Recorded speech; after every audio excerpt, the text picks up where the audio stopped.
Putting together a probabilistic model, that is, a model of a random phenomenon or a random experiment, involves two steps. First step, we describe the possible outcomes of the phenomenon or experiment of interest.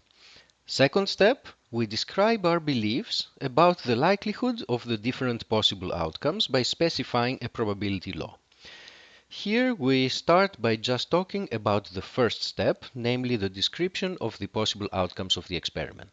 So we carry out an experiment. For example, we flip a coin, or maybe we flip 5 coins simultaneously, or maybe we roll a die. Whatever that experiment is, it has a number of possible outcomes, and we start by making a list of the possible outcomes. Or a better word, instead of the word list, is to use the word set, which has a more formal mathematical meaning.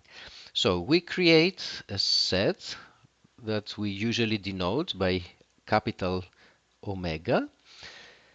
That set is called the sample space and is the set of all possible outcomes of our experiment. The elements of that set should have certain properties. Namely, the elements should be mutually exclusive and collectively exhaustive. What does that mean? Mutually exclusive means that if at the end of the experiment I tell you that this outcome happened, then it should not be possible that this outcome also happened. At the end of the experiment, there can only be one of the outcomes that has happened. Being collectively exhaustive means something else, that together all these elements of the set exhaust all the possibilities. So no matter what, at the end you will be able to point to one of the outcomes and say that's the one that occurred. To summarize, this set should be such that at the end of the experiment you should be always able to point to one and exactly one of the possible outcomes and say that this is the outcome that occurred. Physically different outcomes should be distinguished in the sample space and correspond to distinct points. But when we say physically different outcomes, what do we mean? We really mean different in all relevant aspects, but perhaps not different in irrelevant aspects. Let's make more precise what I mean by that by looking at a very simple and maybe silly example, which is the following. Suppose that you flip a coin and you see whether it resulted in heads or tails. So you have a perfectly legitimate sample space for this experiment, which consists of just 2 points, heads and tails. Together, these two outcomes exhaust all possibilities, and the two outcomes are mutually exclusive. So this is a very legitimate sample space for this experiment. Now suppose that while you were flipping the coin, you also looked outside the window to check the weather.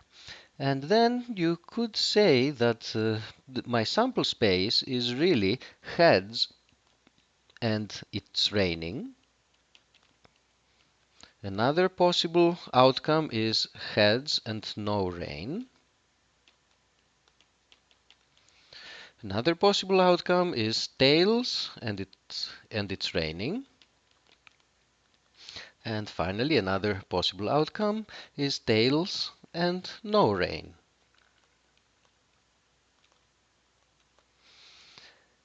This set, consisting of 4 elements, is also a perfectly legitimate sample space for the experiment of flipping a coin.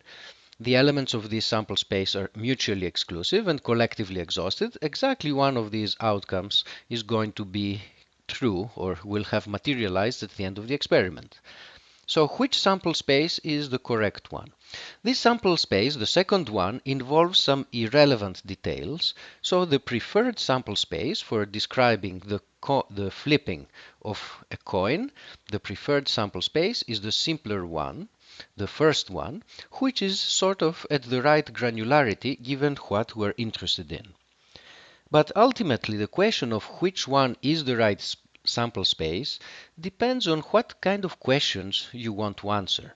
For example, if you have a theory that the weather affects the behavior of coins, then in order to play with that theory or maybe check it out and so on, then in such a case you might want to work with a second sample space.